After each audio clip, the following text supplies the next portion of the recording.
Bhagavad Gita 17th chapter శ్రద్ధాత్రయ విభాగయోగంలో 13th శ్లోక.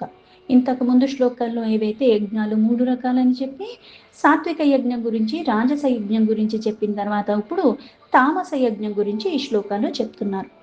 విధిహీనమసృష్టాన్నం మంత్రహీనమదక్షిణం శ్రద్ధా విరహితం యజ్ఞం తామసం పరిచక్షతే. విధిహీనం అంటే ఏంటి? ఏవైతే చెప్పారో ఇలా చెయ్యాలి అని అలా చేయకుండా ఉండటమే విధిహీనం అంటారు. లేకపోతే ఆ విధులు చెప్పిన దాంట్లో మళ్ళీ అరాకొరా చెయ్యటము. ఏవైతే శాస్త్రాన్ని ప్రమాణంగా తీసుకుని వాళ్ళు చెప్పింది ఉపదేశించినట్టుగా, ఎలా అయితే 4 వర్ణాల వాళ్ళు ఉన్నాము, 4 ఆశ్రమాల వాళ్ళు ఉన్నాము, అలాగే 3 ఏళ్ల పిల్లవాడి దగ్గర నుంచి 80 ఏళ్ళు 90 ఏళ్ళు ఉన్న వాళ్ళకి అందరికీ ఒకటే చేయమని చెప్పలేదు. నీ శరీరం ఎంత సహకరిస్తుందో, నువ్వు ఎంత సమయాన్ని అక్కడ పెట్టగలవు, కానీ ఏది చేసినా ఏ శరీరంతో చేస్తున్నావు, త్రికరణ శుద్ధిగా మనసా వాచా కర్మణ, భక్తిలో శ్రద్ధలో లోపం ఉండకూడదు. ఇక్కడ భక్తి శ్రద్ధ లోపం లేకుండా ఉండాలంటే కొన్ని నేను విధి విధానంగా ఆచరిస్తూ ఉంటే ఈ లోపాలు నేను సరి చేసుకునే అవకాశం నాకు లభిస్తుంది. ఇక్కడ విధిలే నేను లోపంగా చేసినప్పుడు ఇది సరికాదు అన్న ఎరుక లేకుండా ఆచరించే పద్ధతి ఇవన్నీ కూడా. అందుకే విధిహీనం. శాస్త్రం ఏదైతే ప్రమాణంగా ఉందో కొన్ని చెప్పారు, అలాగే కొన్ని వాటిని నువ్వు ఆచరించకుండా ఉండాలి. అలా నువ్వు ఉండటం ద్వారా నువ్వు ఉద్ధరింపబడతావు. ఉద్ధరింపబడటానికి ఇవన్నీ మనం చేసేది. నా ఉన్న వాసనలు జన్మంతహా కొన్ని నేను మోసుకొచ్చి ఉన్నాను కాబట్టి అవి మళ్ళీ తొలగించుకునే ప్రయత్నమే ఒకటి నేను చేస్తాను. ఈ ప్రయత్నమే లోపంగా చేసినప్పుడు మనకి ప్రతిఫలం ఏమొస్తుంది? 10 మంది ఒక పని చేసినప్పుడు కూడా అందరికీ ఒకలాగా ఎందుకు రావట్లేదంటే వాళ్ళ భక్తి, వాళ్ళ శ్రద్ధ, వాళ్ళ విశ్వాసం, వాళ్ళ చేసే విధానము, వాళ్ళకున్న గుణాలు, స్వభావాలు, వీటన్నిటి కారణంగా అది మారుతూ ఉంది. ఇక్కడ విధి అన్నది లోపంతో చేస్తూ ఉంటారు. ఒక విధే కాకుండా ఈ విధి ఈ లోపం ఎందుకు వస్తుందంటే నాకు అక్కడ విశ్వాసం లేదు, నాకు అక్కడ నమ్మకం లేదు, అంతవరకే. దాన్ని ఏమి పట్టించుకోకుండా కొంతమంది ఉంటారు. మన శరీరం ఏదైతే ఉందో, ఏం మాట్లాడుతున్నావు, ఎందుకు మాట్లాడుతున్నావు, ఎక్కడున్నావు, ఈ విచక్షణ కూడా మనం స్లోగా లోపాలతోనే ఉంటున్నాము. క్రమేణా ఎందుకు అవుతుంది అంటే నువ్వు అసలు గమనించుకోవట్లేదు. మాట్లాడటం వచ్చు కదా అని ఏది పడితే అది మాట్లాడితే, ఎలా పడితే అలా మాట్లాడితే చెల్లుతుందా? అలా కుదరదు కదా. ప్రతిదానికి ఒక శక్తి ఉన్నది, దాన్ని నువ్వు దుర్వినియోగం చేసుకోకు. ఉద్ధరింపబడటానికి దీన్ని వినియోగించుకోవాలి. ఎలా పడితే అలా అన్నట్టుగా, ఏది పడితే అది అన్నట్టుగా శరీరంలోకి వేసుకుంటూ ఉంటే ఎలా అవుతుంది? అది క్రమేణా ఆరోగ్యాన్ని క్షీణింపజేస్తుంది. అలాగే ఏ శక్తులైతే నీ లోపలుండి కొన్ని నువ్వు చెయ్యటానికి ఇది ఒక ఆయుధంలాగా వినియోగించుకుని నువ్వు వృద్ధి సిద్ధి పొందగలవు. కానీ ఈ లోపాలతో ఇలా మనం ఆరాకొరా తెలిసింది ఏంటో మనం ఆచరణ ఏది పెట్టాలి, ఏది పెట్టకూడదో మనకి తెలీదు. తెలిసిన వాళ్ళని అనుసరించము, చెప్పేది వినము. ఇవన్నీ మనకి లోపాలు ఉన్నప్పుడు విధులు కూడా అలాగే లోపంతోనే చేస్తాం. అందుకే ఎన్ని చేసినా కలిసి రావట్లేదు అంటే అర్థం ఏంటి అంటే ఆ క్రతువులో లోపం లేదు, ఆ క్రతువు నేను చేసే విధి విధానంలో లోపం ఉంది, లోపం నాలో ఉంది అన్నది గమనించుకోవాలంటే ఇది గమనించుకోవటం అన్నది కూడా లోపిస్తుంది. అందుకే విధులు హీనంగా చేస్తాము. ఆ శాస్త్రంలో చెప్పింది చెప్పినట్టుగా ఆచరించరు. మసృష్టాన్నం, ఒక వ్రతం చెప్పినా, ఒక పూజ చెప్పినా, ఏది చేసినా సరే ఏం చేస్తాం? సాధారణంగా నైవేద్యాన్ని ఇలా అన్నదానాల రూపంలో కొంతమందికి పెడతాం. శక్తి కొలది 5గురికి పెడతాను, 50 మందికి పెట్టుకుంటాను, 100 మందికి పెడతాను, 10 రకాలు పెడతాను, 20 రకాలు పెడతాను, 2 రకాలే పెడతాను. కానీ తృప్తిగా పెట్టాలి. నేను పెడితే కానీ వాళ్ళకి దిక్కు లేదు, నేను కాబట్టి ఇది పెట్టాను, ఇట్లాంటివన్నీ వచ్చినా కూడా అది మళ్ళీ లోపం. కానీ ఇక్కడ ఇట్లాంటివి కూడా పెట్టరు. అంటే ఎంతసేపు నేను నాది అన్న అజ్ఞానం ఉన్నప్పుడు ఒకరికి ఇవ్వటం అన్నది కూడా చెయ్యరు. అంటే విధి లోపం. అలాగే ఇక్కడ ఈ ప్రసాదాలు కూడా వాళ్ళు ఎవరికి ఏది పెట్టరు. ఈ దానరహితంగా ఉంటుంది. కొన్ని ఎందుకు అంటే రుణానుబంధాలు తొలగించుకోవటానికి. ఒకళ్ళు మన ఇంటికి వచ్చినా, మనం ఒకళ్ళ ఇంటికి వెళ్ళినా సరే కనీసం నీళ్ళన్నా ఇమ్మంటారు. ఒకటి తీసుకెళ్ళటం, ఏదొకటి పెట్టి పంపించటం అన్నది చెయ్యాలి రుణానుబంధం తొలగించుకోవటానికి. నిజంగా మనకి అంత కొన్ని సందర్భాల్లో కొన్ని తీసుకోకుండా ఉండలేని స్థితి ఉంటుంది. కానీ ఇక్కడ కూడా పుచ్చుకునేది నేనైనప్పటికి కూడా ఈ సందర్భానికి పరమాత్మ ఈ రూపంలో నాకు ఇస్తున్నాడు. అందుకే కర్మలు చేసి కూడా కర్మ బంధనాల్లో ఎందుకు ఉండవంటే ఆ అనన్యమైన భావన నీకుంటే. ఇక్కడ శ్రద్ధ లేని కారణంగా విధులు నువ్వు హీనంగా చేస్తున్నావు. అలాగే ఇట్లా అన్నదానాలు కూడా వీళ్ళు చెయ్యరు. క్రతువు చేస్తున్నావు, కాకపోతే దాన్ని క్రమ పద్ధతిలో నువ్వు చెయ్యట్లేదు, దాన్ని సరిగ్గా చెయ్యట్లేదు, వాళ్ళు చెప్పింది చెప్పినట్టు చెయ్యట్లేదు. అలాగే ఇవి కూడా చివర్లో ఏదో చెప్పారో అది కూడా చెయ్యట్లేదు. అలాగే మంత్రహీనం, వేద మంత్రాలు జపించకుండా. ఏవైతే ఒక్కొక్క క్రతువు ఉంది అంటే ఇప్పుడు కొన్ని ఆ దేవతలు ఎవరైనా సరే ఉన్నది పరమాత్మ ఒక్కడే, అనేక రూపాలు తీసుకుంటూ అనేకంగా లీలా చేస్తున్నవాడు ఆ లీలా విశారదుడు. అన్నిటికీ ఎప్పుడూ పరమంగా ఉన్నవాడు. ఒక నామానికి ఒక రూపానికి పరిమితి కాదు పరమాత్మ. అయినప్పటికీ విశేషంగా మనకి కొన్ని వాటి మీద మనసు ఎక్కువగా ఇష్టపడుతుంది. కొంతమందికి కృష్ణుడు ఇష్టం, కొంతమందికి లలితాదేవి ఇష్టం, కొంతమందికి దుర్గాదేవి ఇష్టం, కొంతమందికి శివ ఇష్టం, కొంతమందికి రాముడు ఇష్టం.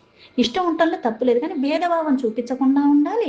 అలాగే ఇప్పుడు ఉపచారాల రూపంలో అందరికీ 16 ఉపచారాలే. కాకపోతే ఏమవుతుంది, ముందుగా వినాయకుడినే పూజిస్తాం, తర్వాత మళ్ళీ ధ్యాన శ్లోకం మారుతుంది, ఈ ఉపచారాలతో మంత్రాలతో కూడుకునేవి ఉన్నాయి, అవి మారుతున్నాయి. అలాగే ఇప్పుడు కొన్ని యజ్ఞయాగాలు ఇటువంటివి ఉన్నాయి. ఏమవుతుంది అంటే ఇప్పుడు నేను చెయ్యట్లా, కొంతమంది మీద ఆధారపడి ఆ ఋత్వికులు అది చేస్తూ ఉంటారు. పైగా ఇక్కడ ఉచ్చారణ దోషము రాకూడదు. అలాగే ఉచ్చరించేది అందరూ ముందు వెనక అవ్వకుండా ఒక లయబద్ధకంగా వాళ్ళు చేస్తూ ఉంటారు. కొన్ని నియమాలు వాళ్ళు పాటించి దాన్ని చక్కగా వాళ్ళు చేస్తూ ఉంటారు. అందుకే కొన్ని యజ్ఞాలు ఏవైతే చెప్తారో అవి దానికోసం నువ్వు ముందుగా అవన్నీ సేకరించుకుని అవన్నీ చేయటానికే కాస్త వ్యవధి పడుతుంది. మళ్ళీ అది మొదలు పెట్టాక చివరిదాకా మళ్ళీ ఎటువంటి విఘ్నము ఏది కలగనివ్వకుండా చివరిదాకా చెయ్యగలిగితేనే అది నీకు పూర్తి ఫలితాన్ని ఇస్తుంది. లేకపోతే కర్త ఎవరైతే ఉన్నారో, ఎవరైతే చేపిస్తున్నారో వాళ్ళకి మళ్ళీ ప్రాణాలకి హాని అని కూడా కొన్ని వాటిల్లో చెప్పబడి ఉన్నది. ఏదైతే ఆచరిస్తున్నారో అలాగే వచ్చిన వాళ్ళకి, పిలిచిన వాళ్ళకి, ఎవరు వచ్చినా సరే అందరికీ అన్నదానాల రూపంలో పెడుతూనే ఉండాలి. ఎంతమందే పిలిచాను, నేను వాళ్ళు పిలవలేదు, పిలిచినా పిలవకపోయినా సందర్భానుసారంగా ఎవరికి ప్రాప్తం ఉన్నదో, నేను పిలిచిన వాళ్ళందరూ రాకపోవచ్చు, నేను పిలవని వాళ్ళు కూడా రావచ్చు. ఉత్తినే చూద్దామని వచ్చినప్పుడు ఈ సందర్భంలో వాళ్ళు పాలు పంచుకుంటూ ఉంటారు. ఇలా జరుగుతూ ఉంటాయి. కానీ వేద మంత్రాలు, ఈ మంత్రం జపించేటప్పుడు లోపం జరగకూడదు. నీకు రానప్పుడు ఏం చేయాలి, నేర్చుకుని చెయ్యాలి. లేకపోతే వాళ్ళు చదువుతూ ఉన్నప్పుడన్నా వింటం కూడా శ్రద్ధగా వింటూ ఉంటే అక్కడ మళ్ళీ సరి చేసుకునే అవకాశం ఉంటుంది. కానీ ఇక్కడ ఆ వేద మంత్రాలు జపించడంలో కూడా లోపం జరుగుతూ ఉంటుంది. ఇదొక్కటే కాకుండా మద్దక్షిణం అంటే అర్థం ఏంటి అంటే ఇప్పుడు ఏవైతే కొంతమంది మీద ఆధారపడి పురోహితుని పిలిచాను, ఆయన మంత్రం చదువుతున్నారు, ఆయన క్రతువు చేస్తున్నారు, దీని తర్వాత అన్ని ఆయన చేసినప్పుడు కూడా ప్రతిఫలం ఎవరికి రావాలి, నేరుగా చేపించుకుంటుంది నాకు కావాలని కదా. కానీ నేను చెయ్యట్లే, ఎందుకంటే నాకు రాదు కాబట్టి ఆయన మీద నేను ఆధారపడి ఉన్నాను. నేను ఈ డబ్బు రూపంలో ఆయనకి సమర్పించుకుంటూ దక్షిణ రూపంలో అప్పుడు ఆ పుణ్యానికి నేను పాత్రత తెచ్చుకుంటున్నాను. అంటే నేను రుణపడకుండా ఆయన రుణం నేను తీర్చుకుంటూ ఆయన మళ్ళీ అది నాకు ప్రసాదిస్తున్నట్టుగా ఈ భావనతో తీసుకుంటున్నాం. కానీ ఇక్కడ మంత్రలోపము అలాగే దక్షిణ కూడా, అంటే ఇక్కడ పురోహితులకి దక్షిణ కూడా ఇవ్వకుండా చేస్తారు. విరహితం అంటే మళ్ళీ శ్రద్ధ లేకుండా, అంటే ఈ క్రతువు లేని యజ్ఞాలు, యాగాలు, పూజలు, వ్రతాలు ఇవేవన్నా సరే అవన్నీ శ్రద్ధ లేకుండా చేయటం. అంటే మనిషి అక్కడే ఉంటాను కానీ మనసు అక్కడ ఉండదు, దేని మీద ఉంటుంది, వాళ్ళు పిలిచాను వాళ్ళు వచ్చారా లేదా, వీళ్ళు పిలిచాను వీళ్ళు వచ్చారా లేదా, ఇటు పక్కన ఇవి పెట్టాను వాళ్ళు చూసారా లేదా, ఇది చూడండి అది చూడండి అని ఇక్కడ పంతులు మంత్రాలు చదువుతూనే ఉంటాడు. కూర్చున్న వాళ్ళు వాళ్ళకి వీళ్ళకి హాయిలు బాయిలు, అక్కడ కూర్చోండి ఇక్కడ కూర్చోండి, శ్రద్ధ దీని మీద లేకపోవటం. వచ్చిన వాళ్ళ పలకరించాలి, తప్పులేదు, కానీ ఇక్కడ జరిగే క్రతువు మీద ధ్యాస పూర్ణంగా ఉండాలి. కానీ ఇక్కడ అది కూడా లోపిస్తుంది. ముందుది వెనక్కి ముందుకు చేసుకున్నా అదే అవుతుంది. ఎందుకంటే నీకు శ్రద్ధ లేని కారణంగా ఆ మంత్రంలో లోపం చేస్తున్నావు, అలాగే అన్నదానాలు లోపం చేస్తున్నావు, అలాగే శాస్త్రంలో చెప్పినట్టుగా కాకుండా నువ్వు మళ్ళీ ఉపదేశాన్ని అనుసరించకుండా నువ్వు వ్యవహరిస్తున్నావు శ్రద్ధ లేని కారణంగా. శ్రద్ధ ఉంటే అవన్నీ చక్కగా పాటించేవాడివి. ఇలా చేసే యజ్ఞం ఏదైతే ఉన్నదో తామసం పరిచక్షతే అంటే అది తామస యజ్ఞంగానే ఆ కోవకి చెందుతుంది అని అర్జునుడికి చెప్తున్నాడు కృష్ణుడు. శ్లోకానికి యథాతథ మీనింగ్ తీసుకుంటే, విధిహీనమసృష్టాన్నం మంత్రహీనమదక్షిణం శ్రద్ధావిరహితం యజ్ఞం తామసం పరిచక్షతే. శాస్త్ర విధి విధానాన్ని అనుసరించకుండా, అన్నదానాలు రహితంగా, మంత్రహీనంగా లోపంగా ఉన్నది, దక్షిణాలు లేకుండా చేసేది, శ్రద్ధారహితమైనది అయిన యజ్ఞం ఏదైతే ఉందో అది తామస యజ్ఞం అనబడుతుంది అని. అనుక్షణం కూడా ఏదో ఒకటి మనం చేస్తూనే ఉండాలి. పైగా చెయ్యాలని నాకు బోల్డ్ అనిపించినా సరే ఆ సందర్భం కానీ అవకాశం కానీ అందరికీ లభించకపోవచ్చు. ఉన్నదాన్ని సద్వినియోగం చేసుకోవాలి. నేను సమాజాన్ని ఉద్ధరించే అంత కోవలో లేకపోయినా సరే నా వల్ల ఇతరులకి నష్టం కలిగేలాగా నేను జీవించకుండా ఉంటే కూడా నేను ఉపయోగపడే పని చేసినట్టే లెక్క అవుతుంది. ఇక్కడ కొన్ని చూసినా వినినా అని ఎందుకు చెప్తారు అంటే, నేను లోపాలతో చేసినప్పుడు ఇది ఇంకొకళ్ళు చూస్తున్నారు, ఇది ఇలా కూడా చెయ్యొచ్చేమో అనుకుని వాళ్ళు చేస్తారు. అంటే ఇంకొకళ్ళకి ఇలా చెయ్యొచ్చని నేను మళ్ళీ ఇండైరెక్ట్గా చెప్తున్నట్టే కదా. నేను లోపాలతో చెయ్యటము అది ఇంకొకళ్ళు చూసి పాపం వాళ్ళు కూడా అదే చేస్తారు.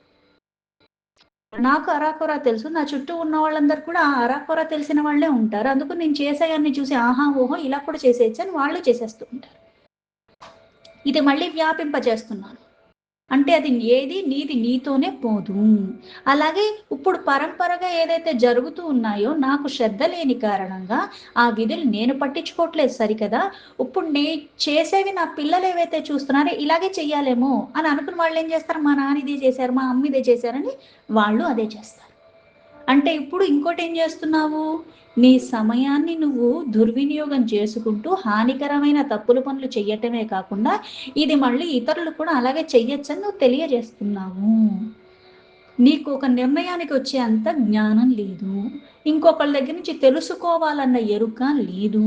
కానీ గందరగోళ పరిస్థితుల్లో తెలిసింది కొంత, తెలియంది అనంతం అయినప్పటికీ కూడా ఏదో చెయ్యాలన్న పేరుకి చేసేయటం. అందుకే శాస్త్ర విహితంగా శాస్త్రంలో చెప్పినవి కొన్ని ఉన్నాయి, చెయ్యకూడనివి చెప్పినవి కొన్ని ఉన్నాయి. ఎందుకంటే నీ వికారాలు తొలగించుకోవటానికి, స్థిరత్వాన్ని తెచ్చుకోవటానికి జ్ఞానేంద్రియ కర్మేంద్రియ అన్ని నీ వశంలో ఉండి నీ మనస్సు ఇవన్నీ కలుపుకుని నువ్వు ధర్మాన్ని పట్టుకుని ఆచరించటం ద్వారా నువ్వు ఉద్ధరింపబడతావు. ఈ జన్మకొక అర్థము సార్థకత నువ్వు తెచ్చుకుంటావు. కానీ ఇక్కడ శాస్త్రాన్ని ఆధారంగా చేసుకోకుండా అంటే ఈ తమో గుణం ఎక్కువగా ఉన్నప్పుడు ఏమవుతుందంటే బద్ధకం ఉంటుంది.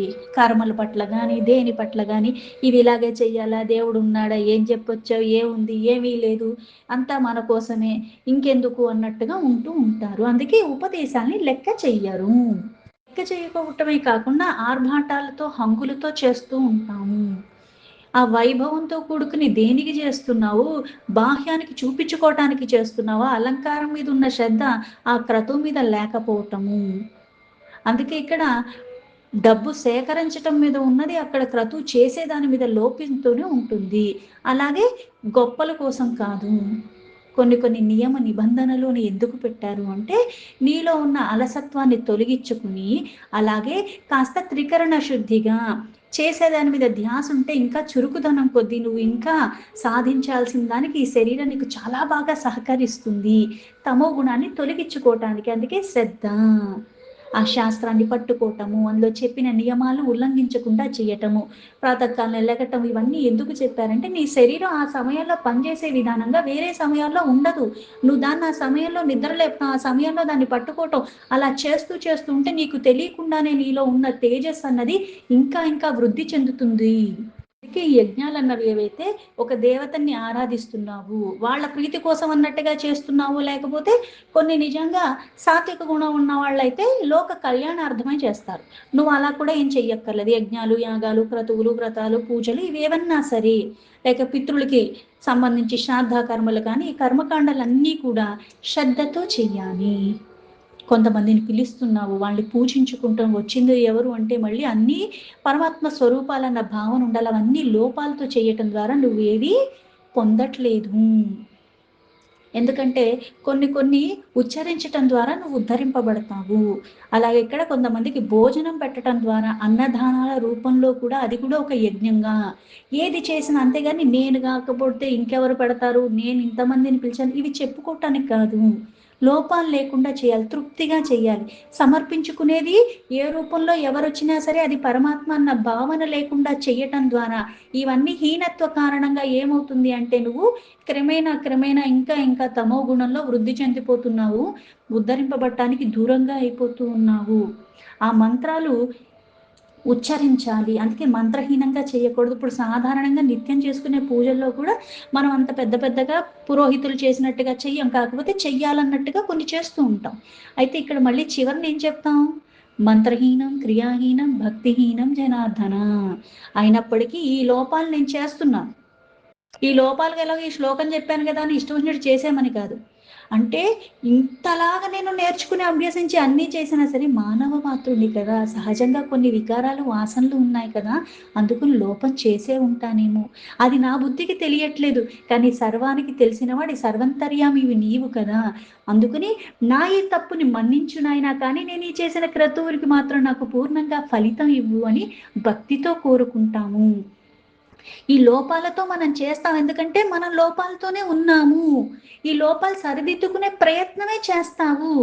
లోపాలతోనే ఉన్నాను కదా అని అన్ని గాలి కుదిలేసి ఉండమని కాదు కదా, దాన్ని సవరించుకునే ప్రయత్నము 10 సార్లు చేయాలో 100 సార్లు చేయాలో దాన్ని చేస్తూనే ఉండాలి. కానీ నేను ఇంతే నాకు రాదన్నట్టుగా వదలాటం అన్నది నువ్వు నేర్చుకోకూడదు. వికారాల్ని సరి చేసుకునే ప్రయత్నం చెయ్యాలి. ఆ ప్రయత్నం చెయ్యగా చెయ్యగా చెయ్యగా మనలో మార్పు వస్తుంది, జీవన విధానంలో మార్పు వస్తుంది, మనం మాట్లాడే విధానంలో మార్పు వస్తుంది. అందుకే ఆధారంగా శాస్త్రాన్ని తీసుకోవాలి. నాకు నచ్చింది, నాకు నేనే ఒకటి రాసేసుకుని నేనే చేసుకుంటా, నేనంత జ్ఞానంతో లేను. మనమేం ఆదిశంకరాచార్యులు కాదు కదా, ఆయన బోల్డు రాశారు. ఇలా ఉన్నవాళ్ళని పట్టుకోవటం అన్నా నేర్చుకోవాలి, అది వింటమన్నా నేర్చుకోవాలి.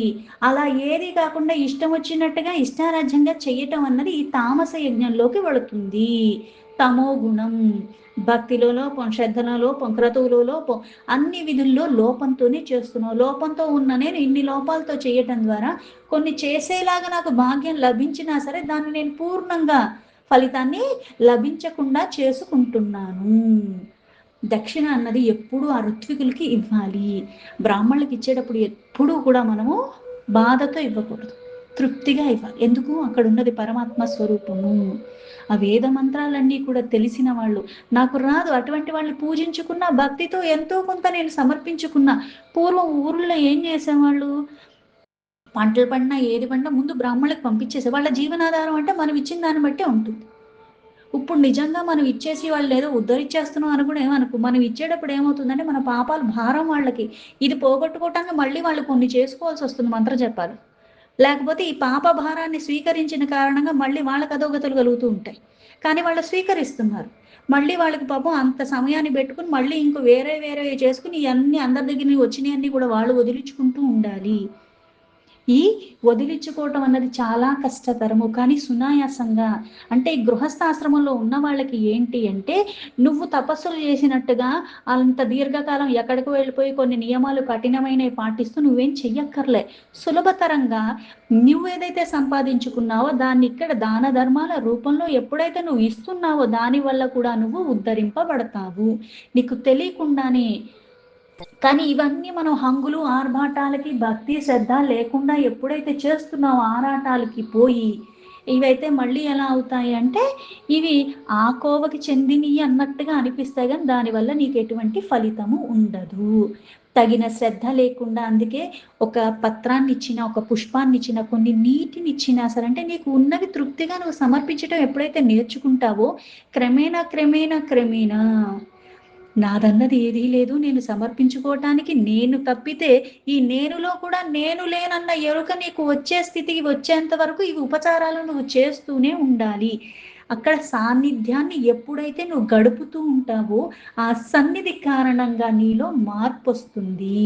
ఏదైతే ఇంతకు ముందు చెప్పినట్టుగా ఈ శ్రద్ధకి కారణం ఏంటంటే నీ స్వభావం, నీ స్వభావానికి కారణం ఏంటంటే మళ్ళీ ఆహారము. ఈ ఆహార కారణంగా నీ నడవడిక, నువ్వు మాట్లాడే తీరు, నువ్వు గ్రహించేవి, నువ్వు చూసేవి, నువ్వు చేసేవి అలాగే నువ్వు పూజించే విధానాలు, అలాగే నీకు కలిగే కోరికల అన్నిటి మీద ప్రభావం చూపిస్తూ ఉంటుంది. దానికి కారణమైన స్వభావం గుణము. ఇవి మళ్ళీ ఎలా అయితే సగం సగం ఉడికినవి, పచ్చివి ఎలా పడితే అలా తింటాలు, శుభ్రంగా లేనివి అవన్నీ కూడా వీళ్ళు స్వీకరిస్తూ ఉంటారు. అందుకని వీళ్ళు సమర్పించేది కూడా అవే. ఇప్పుడు మనం తినేవే మనం నైవేద్యంగా పరమాత్మకు పెడుతూ ఉంటాం. అది మళ్ళీ ఎక్కడికెళ్తుంది? నా పొట్టలోకే వెళ్తుంది. కానీ నివేదనగా అక్కడ పెట్టి నేను స్వీకరిస్తూ ఉన్నాను. ఇట్లాంటివే మళ్ళీ నివేదన కూడా చేసేస్తూ ఉంటారు. సర్వం పరమాత్మే కదా! సర్వం పరమాత్మే. కానీ కొన్ని కొన్ని నియమాలతో ఎందుకు కొన్ని చెప్పారు అంటే, కొన్ని సమర్పించమని చెప్పారు. కొన్ని మళ్ళీ నలుగురికి పంచమని చెప్పారు. అంటే నీలో ఉన్న వికారాలు క్రమేణా ఇటువంటి క్రతువుల రూపంలో కూడా చేసిన శ్రద్ధతో, భక్తితో, విశ్వాసంతో అవన్నీ తొలుగుతాయి. అలా కాకుండా చేస్తే ఇంకా ఇంకా ఆ స్వభావాలతోనే, ఆ లక్షణాలతోనే ఉంటూ మళ్ళీ జన్మ జన్మల వరకు ఇంకా ఇంకా ఇది అధోగతి పాలయ్యే జన్మలే తీసుకుంటూ ఉంటాము. దీంతో భగవద్గీత 17th చాప్టర్ శ్రద్ధాత్రయ విభాగ యోగంలో 13 శ్లోక సంపూర్ణం.